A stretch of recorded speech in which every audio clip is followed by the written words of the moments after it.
দুটি বর্ণের একটি শব্দ বাবা, যে নামের মাঝে লুকিয়ে রয়েছে অনেক কিছু। কথায় আছে বাবা মানে বটবৃক্ষ। পৃথিবীতে যার বাবা নেই, একমাত্র সেই বোঝে বাবা ছাড়া সে কতটা অসহায়। বাবা মানে সন্তানের সব আবদার পূরণের জায়গা।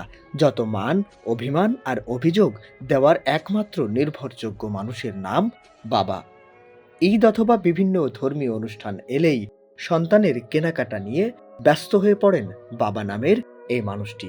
ছেলে মেয়ের জন্য কোন পোশাক কিনবেন সেই চিন্তায় বিভোর থাকেন। অথচ যদি জিজ্ঞেস করা হয় আপনার জন্য কি কিনলেন বা কি কিনবেন, তার উত্তরটা হয় এমনই। না, এবার ঈদে আমি নিজের জন্য কিছু কিনবো না, আমার ইচ্ছা আছে। ওইভাবে টাকাটা ম্যানেজ করতে পারতেছে না, যেজন্য আমি নিজে এবার কিনতে পারবো, কিন্তু আমার সন্তানকেই দিব শুধুমাত্র। আর আমার আব্বার জন্য একটা পাঞ্জাবি কিনবো, এতটুকু আমার ইচ্ছা এবার। বাবারা সত্যি অদ্ভুত। নিজের সবটুকু বিলিয়ে দিয়ে সন্তানের মুখে হাসি দেখেই সুখ অনুভব করেন। বাবার এটাই দায়িত্ব এবং এটাই কর্তব্য, এটাই আনন্দ পাবে বেশি। আমাদের ফাইন্যান্সিয়াল যদি ওরকম থাকে অবশ্যই। নিজের গায়ের ছেঁড়া জামাটা বারবার সেলাই করে পরিধান করেও সন্তানকে নতুন কাপড়ে দেখতে অন্যরকম সুখ পেয়ে থাকেন এই বাবারা।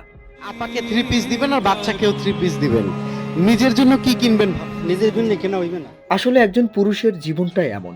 সংসারের বোঝা টানতে টানতে একসময় নিজের সব শখ আহ্লাদ হারিয়ে যায় মুহূর্তেই। সন্তানের জন্যই বাবারা এই নিয়ে খুব ভালো চিন্তা ভাবনা করে। নিজের জন্য কি বাবা, এখন তো বয়স হয়ে গেছে, আর নিজের জন্য কি বাবা। এত কিছুর পরেও আমরাই তো এই বাবাকে বৃদ্ধ বয়সে ফেলে আসি রেল স্টেশনের পাশে, ফুটপাতে অথবা বৃদ্ধাশ্রমে। বাবাদের ঈদ হয় যখন বাচ্চারা ঈদে বেশি সন্তুষ্ট হয়, তখন বাবাদের ঈদ পরিপূর্ণ হয়ে যায়। বাবাদের এই আত্মত্যাগের মূল্য কি কখনো দেওয়া সম্ভব? কখনো কি জড়িয়ে ধরে বলতে পেরেছি আমরা সন্তান হয়ে, বাবা তোমাকে অনেক ভালোবাসি? আসুন আমরা আমাদের জায়গা থেকে বাবাদেরকে যথেষ্ট পরিমাণে ভালোবাসি। নববার্তা 24 বিশেষ প্রতিবেদন।